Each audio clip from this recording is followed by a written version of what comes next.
प्रिय दर्शकों नमस्कार, बहुत बहुत स्वागत है आपका। मैं आचार्य पंकज शास्त्री, आप देख रहे हैं वर्षफल का कार्यक्रम। और वर्षफल के कार्यक्रम में आज चर्चा रहेगी भचक्र की अंतिम राशि मीन राशि के जातक जातिकाओं की। मीन राशि के जातकों के लिए ये वर्ष 2026 क्या नई चुनौतियां लेकर के आ रहा है, कहां पर आपको खुशियां देगा, 2025 से बेहतर होगा 2026 या 2026 में भी या 2026 में अधिक चुनौतियां रहेंगी, कौन से महीनों में आपको विशेष लाभ होगा, कौन से माह आपको सावधानी बरतनी होगी, आपके राशि स्वामी देवगुरु बृहस्पति की स्थिति आपके लिए कितनी महत्वपूर्ण है, कब आपको एक्शन लेना चाहिए और कौन कौन से क्षेत्रों में आपको अच्छी खुशखबरी देखने को मिलेगी, इन सभी बातों पर हम चर्चा करेंगे। प्रिय दर्शकों, वर्षफल शुरू करने से पूर्व आपको यह भी बताते चले, जब भी आप वर्षफल का कार्यक्रम देखें अपनी जन्म की राशि से ही देखिएगा, लग्न राशि अथवा नाम राशि से न देखें। जब आप कोई विशेष निर्णय ले रहे हैं तो अपनी व्यक्तिगत जन्म पत्रिका का विश्लेषण जरूर करवाइएगा। व्यक्तिगत जन्म कुंडली विश्लेषण के बाद ही किसी बड़े कदम को उठाइएगा। यदि आप हमसे जुड़ना चाहते हैं, हमसे संपर्क करना चाहते हैं अपनी जन्म पत्रिका विश्लेषण, मुहूर्त एनालिसिस इत्यादि के लिए, तो ये नंबर है डिस्क्रिप्शन बॉक्स में भी मिल जाएंगे। सीधा इन नंबरों पर व्हाट्सएप कर सकते हैं या www.astroprakalp.com पर विजिट कर सकते हैं। तो चलिए शुरू करते हैं प्रिय दर्शकों। सबसे पहले कुछ चर्चा मीन राशि के जातक जातिकाओं की। बड़ी ही पेशेंस धैर्य वाली ये राशि है मीन राशि। मीन राशि के जातक जातिकाओं, आप बहुत परिश्रमी होते हो, इसके साथ ही बहुत धैर्यवान होते हो। जहां धैर्य की पेशेंस लेवल की पराकाष्ठा है वही मीन राशि। मीन राशि भचक्र की अंतिम राशि है, 12वीं राशि। मीन राशि के स्वामी देवगुरु बृहस्पति होते हैं। वर्तमान वर्षों में कुछ बहुत अच्छी स्थिति नहीं चल रही है, क्योंकि शनिदेव का जो संचरण है मीन राशि पर चल रहा है। और वैसे तो शनिदेव की 7.5 से इतना प्रभावित, इतना डर नहीं होना चाहिए, क्योंकि मीन राशि के जातक ईमानदार होते हैं, कर्मनिष्ठ होते हैं, कर्तव्यनिष्ठ होते हैं, जहां से भी जुड़े अपना 100% देते हैं, इसलिए आपको बहुत ज्यादा दिक्कत तो नहीं होगी। लेकिन हाँ, क्योंकि ग्रह का जब संचरण होता है आपकी राशि पर, तो उसका प्रभाव तो थोड़ा आपको देखने को मिलेगा ही मिलेगा। तो 2025 की ही भांति 2026 में 7.5 का प्रभाव तो रहेगा, लेकिन यहाँ पर बहुत बड़ी भूमिका निभाने वाले हैं देवगुरु बृहस्पति। देवगुरु बृहस्पति आपके राशि स्वामी हैं, आपके राशि के मुखिया हैं। यूं कह सकते हैं कि मीन राशि का जो घर है उस घर के मुखिया देवगुरु बृहस्पति हैं। और जब तक देवगुरु बृहस्पति बलवान स्थिति में रहेंगे, इनको बलाबल प्राप्त होगा, तब तक आपको बहुत ज्यादा दिक्कतों में, बहुत ज्यादा उलझनों में फंसने से बचाते रहेंगे। यदि आप मीन राशि के जातक जातिकाएं हैं, वर्ष 2026 के भीतर 24, 28, 33, 38 और 45वें वर्ष के भीतर हैं, यानी इन सालों में हैं 2026 के भीतर, तो निश्चित ही ये वर्ष 2026 आपके लिए बहुत हद तक कई मायनों में सफलता की सीढ़ी लेकर के आ रहा है। आपको करियर में, व्यवसाय में, आर्थिक स्थिति को लेकर के हर जगह से मजबूती प्रदान करेगा और कई सपने आपके साकार होने वाले हैं। प्रिय दर्शकों, ग्रहों की स्थिति देखें तो मीन राशि के जातकों के लिए वर्ष आरंभ की जो पत्रिका है वो कुछ इस प्रकार बनी हुई है। 4 ग्रहों की स्थिति आपके कर्म भाव 10वें भाव के अंतर्गत है। सूर्योदय 10म भाव से हो रहा है, जो कि अच्छी स्थिति को दर्शाता है। धनु राशि के अंतर्गत सूर्यदेव स्थित है, जो कि देवगुरु बृहस्पति की ही राशि है। यहाँ पर कार्य क्षेत्र, नौकरी, व्यवसाय को लेकर के कुछ बड़ा आपके जीवन में होने वाला है। 4 ग्रहों की युति 10म भाव में। शनिदेव लग्नगत, राहु 12वें भाव के अंतर्गत स्थित है, लगभग 5 दिसंबर तक यही स्थित रहेंगे। केतु सिंह राशि के अंतर्गत 6ठे भाव में। देवगुरु बृहस्पति, इनकी भी गजब की जर्नी रहने वाली है। इस वर्ष देवगुरु बृहस्पति अतिचारी होकर के संचरण कर रहे हैं, और उसका परिणाम ये होगा कि 1 साल के भीतर देवगुरु बृहस्पति मिथुन, कर्क और सिंह 3 राशियों में संचरण करेंगे। तो सबसे पहले हम देवगुरु बृहस्पति से ही शुरू करते हैं, आपके राशि स्वामी हैं। देवगुरु बृहस्पति इस वर्ष आपको क्या कुछ लाभ देने का काम करने वाले। तो प्रिय दर्शकों, 1 जनवरी 2026 से लेकर के 31 मई 2026 तक देवगुरु बृहस्पति का जो संचरण रहेगा मिथुन राशिगत रहेगा। 4थे भाव में देवगुरु बृहस्पति स्थित होंगे। यहाँ पर देवगुरु बृहस्पति कारक नहीं होते, फलस्वरूप सुख सुविधाओं से, भौतिक सुखों से आपको बहुत दूर रखने वाले हैं, और इनको प्राप्त करने में बहुत समस्याएं, कठिनाइयां भी आपको देखने को मिलेंगी। लेकिन देवगुरु बृहस्पति कर्म भाव को देखते रहेंगे तो कार्य क्षेत्र में हल्की फुल्की ही सही, लेकिन आपको तरक्की और प्रगति देखने को मिलेगी। कुछ व्यवसाय की स्थितियों में आपको लाभ देखने को जरूर मिलेगा।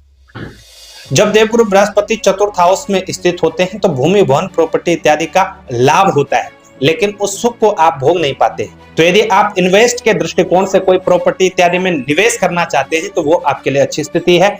यहाँ पर कुछ स्थितियों में आपको लाभ होगा, हालांकि खर्चों में बढ़ोतरी होगी, कर्ज भी उठाना पड़ सकता है, लेकिन आप प्रॉपर्टी इत्यादि में निवेश करने का जो सपना देख रहे हैं ये सपना आपका साकार हो सकता है। तो 1 जनवरी से 31 मई तक देवगुरु बृहस्पति चतुर्थ भाव में ही स्थित रहेंगे।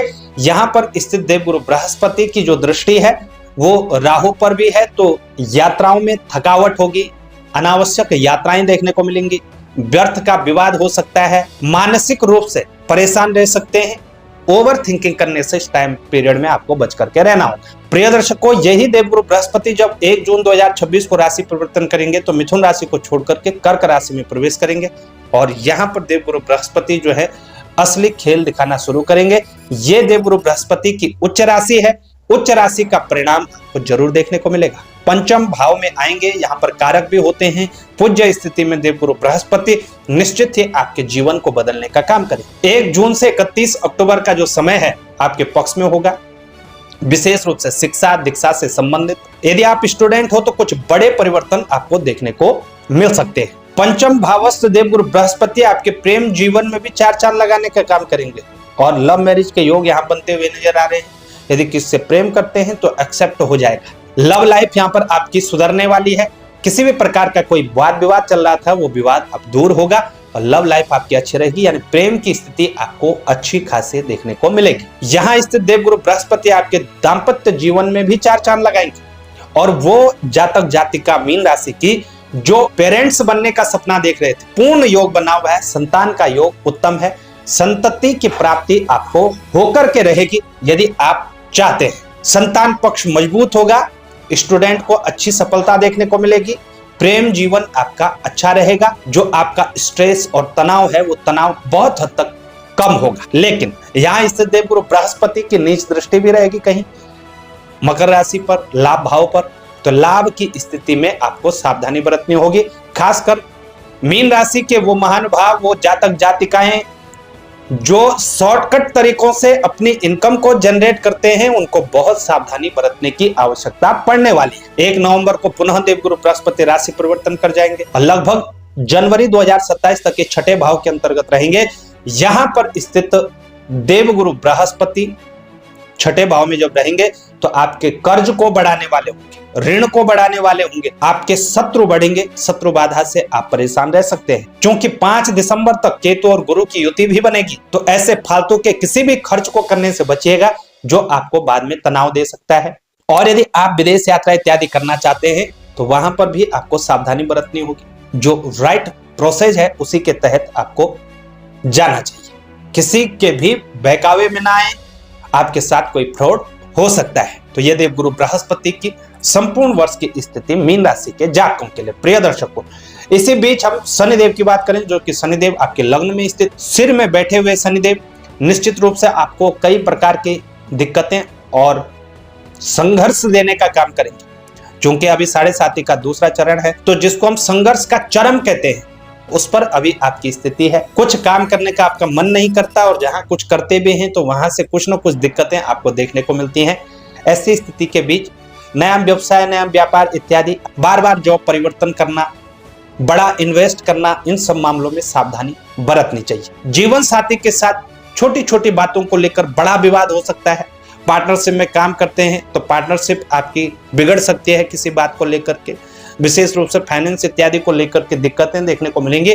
तो इन सब बातों का आपको ध्यान रखना होगा। यहाँ स्थित शनिदेव 10वें भाव को भी देखें तो कार्य क्षेत्र में निश्चित ही बहुत अच्छी स्थिति नहीं है, लेकिन प्रिय दर्शकों 2025 से 2026 आपके लिए बेहतर होने वाला है। कार्य क्षेत्र में कुछ स्थितियों में आपको बहुत जबरदस्त सुधार देखने को मिलेगा। जब तक देवगुरु बृहस्पति की दृष्टि कार्य क्षेत्र में है, सूर्यदेव की स्थिति 14 जनवरी से फरवरी के मध्य यहाँ पर रहेगी धनु राशि के अंतर्गत, निश्चित ही ये समय परिवर्तन के लिए सर्वोत्तम भी रहेगा। और व्यवसाय इत्यादि यदि कोई नया प्रारंभ करना चाहते हैं तो इस समय में आप निसंकोच कर सकते हैं। वैसे बहुत ज्यादा बदलाव करने से आपको फिलहाल बचना चाहिए। जहां पर भी हो, वहीं चाहे स्ट्रगल कर रहे हो बहुत ज्यादा तरक्की नहीं हो रही है तो कोई, लेकिन ऐसी स्थिति से मीन राशि के जातक जातिकाओं को अवश्य बचना चाहिए कि आप जल्दबाजी में जो आपके हाथ में आई हुई चीज उसे भी छोड़ दे और जिसे आप पकड़ने जा रहे हैं उसे भी ना पकड़ पाए। धैर्य पूर्वक सावधानी से आपको चलना होगा।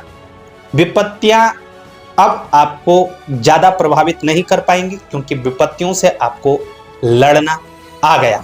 इन ग्रहों के बीच मंगल देव की एक स्थिति आएगी जो कि लगभग 18 सितंबर से 12 नवंबर के मध्य आएगी।